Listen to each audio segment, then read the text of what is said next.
बिस्मिल्लाहिर्रहमानिर्रहीम। अस्सलाम वालेकुम इस्लामिक टीचर के प्यारे दोस्तों, हम उम्मीद करते हैं कि आप खैरियत से होंगे। हमारी दुआ है कि अल्लाह पाक आपको खैर व आफियत से रखे। प्यारे दोस्तों, आज हम एक अहम चीज के बारे में बात करने जा रहे हैं, जो चीज घर के हर कोने में जाती है, इसीलिए घर की सफाई सुथराई हो पाती है और फिर अल्लाह की रहमत घर में आती है। ये चीज झाड़ू है। जी हाँ, आज हम आपको झाड़ू के बारे में चंद अहम बातें बताने वाले हैं। इनको जानना हर इंसान के लिए जरूरी है, वरना ये सब कुछ घर से झाड़ कर रख देती है। याद रहे कि ये कुरान का फैसला है कि इंसान के साथ जो कुछ भी होता है वो उसके अपने ही कामों का नतीजा है। यही वजह है कि गलती बाज औकात छोटी सी होती है, लेकिन उसका नतीजा बहुत बड़ा होता है। इसलिए इन बातों को इग्नोर मत कीजिएगा और झाड़ू से जुड़ी यह अहम बातें जानने के लिए वीडियो को आखिर तक लाजमी देखिएगा। दोस्तों, आपको सबसे पहले इस हवाले से हजरत अली रजी अल्लाह तआला अन्हु का एक वाकया बताते हैं, जो झाड़ू के गलत वक्त के बारे में है। कहते हैं कि हजरत अली रजी अल्लाह तआला अन्हु के पास एक औरत आई जिसके घर में नहूसत थी। घर के अंदर लड़ाई झगड़ा था। घर के एक न खाने के लिए अनाज था और न ही कुछ लाने के लिए पैसा था। कहते हैं कि हजरत अली रजी अल्लाह तआला अन्हु ने उस औरत का चेहरा देखकर उसे ये बता दिया कि तुम गलत वक्त पर झाड़ू लगाती हो, जिसकी वजह से घर में नहूसत और अजाब आया हुआ है। तो दोस्तों, मालूम हुआ कि झाड़ू की वजह से घर के अंदर मसाइल पैदा हो सकते हैं, बल्कि होते हैं, और घर में ऐसी नहूसत दाखिल होती है जो सब बर्बाद करके रख देती है। इसलिए जरूरी है कि झाड़ू के इस्तेमाल में एहतियात की जाए। इसको रखने में एहतियात की जरूरत है, इसको लगाने में एहतियात की जरूरत है, इसके औकात में ख्याल रखने की जरूरत है।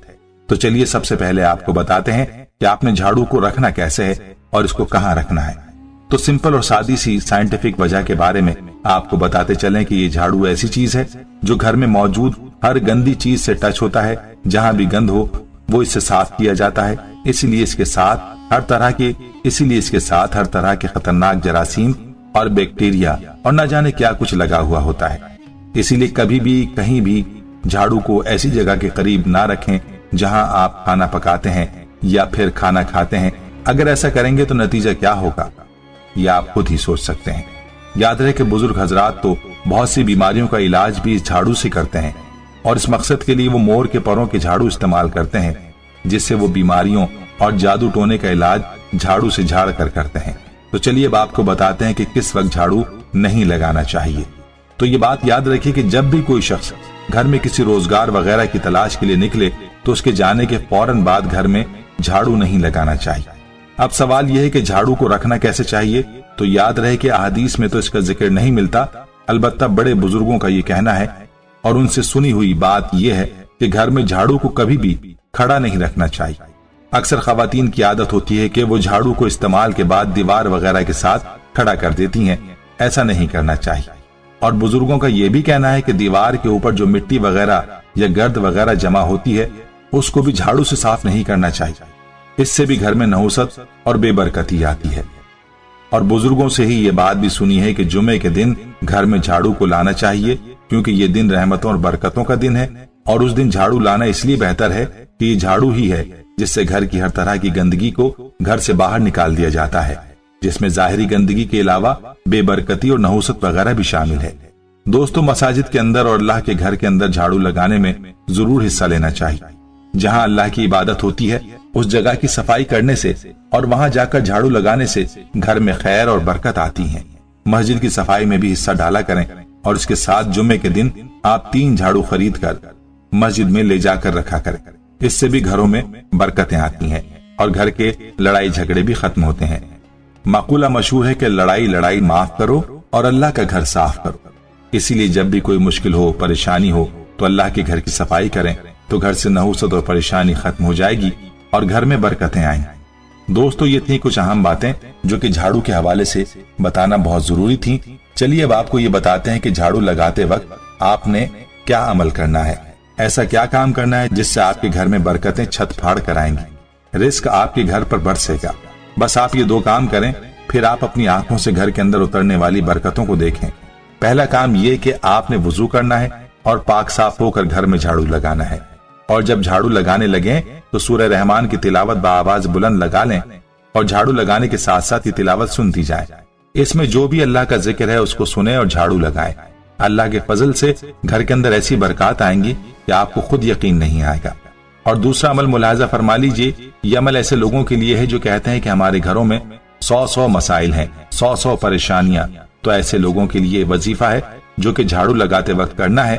اور یاد رہے کہ ہمارے ہاں چونکہ جھاڑو خواتین ہی لگاتی ہیں، تو خواتین نے یہ عمل اپنا معمول بنا لینا ہے۔ ہر طرح کے مسائل گھر سے ختم ہوں گے اور ہر پریشانی سے اللہ کے حکم سے نجات مل جائے گی۔ یہ وظیفہ اللہ تعالیٰ کے 100 ناموں کا وظیفہ ہے۔ اللہ کے 100 ناموں میں سے 3 نام آپ نے پڑھنے ہیں، یا اللہ ہو، یا رحمان ہو، یا صبور ہو۔ اس کو 100 ناموں کا وظیفہ اس لیے کہا جاتا ہے کیونکہ یہ اللہ تعالیٰ کے پہلے صفاتی نام اور آخری صفاتی نام کا وظیفہ ہے، اور ساتھ میں اللہ تعالیٰ کا ذاتی نام بھی شامل ہے۔ جس نے یہ وظیفہ کیا ہے اس کو مجرب پایا ہے، اور ایسا فائدہ ہوا کہ پھر اس نے اس وظیفے کو اپنا معمول ہی بنا لیا۔ پہلے بھی بتلایا کہ اگر آپ گھر سے مسائل کا خاتمہ چاہتے ہیں، چاہے جتنے بھی مسائل ہوں، تو اس وظیفے کو کریں، آپ کے مسائل اللہ کے فضل سے ختم ہو جائیں گے۔ جب بھی خواتین جھاڑو لگائیں تو اللہ کے مذکورہ 3 ناموں کا وظیفہ بھی ساتھ جاری رکھیں۔ گھر کے مسائل دور ہوں گے اور گھر میں خیر اور برکتیں نازل ہوں گی۔ دونوں وظائف بہت ہی کمال کے ہیں۔ ہماری تمام بہنوں سے یہ گزارش ہے کہ وہ جھاڑو لگاتے وقت ان وظائف کا اہتمام کریں تاکہ گھر کی پریشانیاں دور ہوں اور گھر میں خوشیاں ہی خوشیاں آئیں۔ یاد رہے کہ جب گھر میں برکت ہوگی تو گھر میں خوشی آئے گی، اور جس گھر میں بے برکتی اور نحوست ہوگی اس گھر میں پریشانیاں ہوں گی۔ ایک بات یاد رہے کہ گھر کے اندر تمام افراد سے نماز کی پابندی کروائیں، کیونکہ گھر میں نماز ادا نہ کرنے سے بھی نحوست آتی ہے، اور یہ نحوست صرف اس گھر والوں پر نہیں بلکہ ارد گرد والوں پر بھی اثر کرتی ہے۔ اس لیے کوشش یہ کرنی چاہیے کہ گھر میں کوئی بھی بے نمازی نہ رہے۔ جب گھر کے اندر نماز کی پابندی ہوتی ہے، تلاوت قرآن کی پابندی ہوتی ہے، تو ایسے گھر میں برکت نازل ہوتی ہے۔ اور جس گھر میں نماز کا اہتمام نہیں ہوگا اور قرآن پاک کی تلاوت نہیں ہوگی، اللہ تعالیٰ کا ذکر نہیں ہوگا، تو ایسے گھر میں شیاطین کے ڈیرے ہوں گے، ایسے گھر میں فتنے اور فساد ہوں گے، نحوست اترے گی۔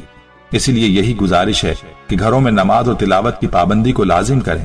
گھر کا ہر فرد نماز اور تلاوت کا اہتمام کرے۔ یہ نہیں کہ کسی ایک نے نماز پڑھی اور باقی بری الذمہ ہو گئے، ایسا ہرگز نہیں ہے۔ گھر کے ہر فرد سے اس کی پابندی کروانی ضروری ہے۔ بچوں کو بھی اس بات کا پابند بنائیں اور بڑوں کو بھی۔ خود بھی مذکورہ تمام باتوں کا خیال رکھیں اور نماز کی پابندی کریں، تلاوت کی بھی پابندی کریں، اور اس ویڈیو کو صدقہ جاریہ کی نیت سے شیئر بھی ضرور کریں تاکہ یہ مفید معلومات ہر مسلمان تک پہنچ پائیں۔ دوستو، ہم یہ امید کرتے ہیں کہ آپ کو ہماری آج کی یہ ویڈیو ضرور پسند آئی ہوگی۔ اگر آپ کو ہماری آج کی یہ ویڈیو پسند آئی ہے تو آپ سے گزارش کرتے ہیں کہ آپ ہمارے چینل اسلامک ٹیچر کو ضرور سبسکرائب کر لیں اور ساتھ ہی لگے بیل کے بٹن کو بھی پریس کر لیں تاکہ آپ کے پاس ہماری آنے والی مزید معلوماتی ویڈیوز کا نوٹیفیکیشن بر وقت ملتا رہے۔ سبسکرائب کے ساتھ ساتھ ہماری ویڈیوز کو لائک بھی کریں اور اپنی قیمتی رائے کا اظہار کمنٹس میں ضرور کریں۔ کمنٹس میں آپ اپنے سوالات بھی ہم تک پہنچا سکتے ہیں۔ اللہ تعالیٰ آپ کو اپنے حفظ و امان میں رکھے، آمین۔